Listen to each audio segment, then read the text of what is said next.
Donc cette grand-mère avait, sans le savoir, un tableau dans sa cuisine qui vaut des millions d'euros. C'est ce qui s'est passé en 2019 en France, à Compiègne, où on a une dame âgée qui décide de vendre sa maison. Et avant de finaliser la vente, elle préfère faire expertiser ce qu'elle possède, les objets qu'elle a chez elle. Donc elle fait appel à un commissaire-priseur. Donc ce commissaire-priseur évalue chaque pièce, fait un petit tour de la maison, et là il arrive dans la cuisine, où un petit tableau attire son attention, mais vraiment un tout petit tableau qui se trouve au-dessus de la cuisinière. Ce tableau, il est fin, il est minutieux, c'est ce qui attire un petit peu son attention, mais surtout il a été exposé depuis des années à la chaleur, aux éclaboussures, à la graisse, etc. Donc il est dans un piteux état. Le propriétaire pensait vraiment que c'était une petite icône religieuse qu'on peut trouver généralement dans les maisons traditionnelles. Le commissaire-priseur, il envoie le tableau en expertise, et après des analyses minutieuses, les experts concluent que ce tableau appartient au grand maître italien Cimabue, peint au XIIIe siècle. Le tableau retrouvé, intitulé Le Christ moqué, représente la passion du Christ, et il faisait surtout partie de 8 panneaux réalisés en 1280. Donc les experts, ils ont utilisé une technique qui s'appelle la technique de réflectographie infrarouge pour comparer le style et les techniques de cet artiste. Ce qui est fou, c'est que ce tableau, il a voyagé pendant des siècles sans que personne réalise son immense valeur. Le tableau, Le Christ moqué, a été mis aux enchères le 27 octobre 2019. Cette vente, elle a évidemment attiré des collectionneurs et des musées du monde entier. Et écoutez bien,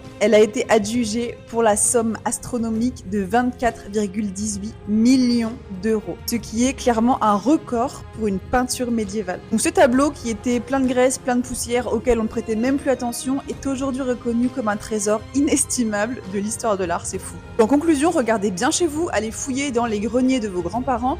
Peut-être que les tableaux qu'ils gardent depuis des années, ce ne sont pas forcément que des vieilles croûtes, mais peut-être qu'ils valent des millions d'euros. On sait pas.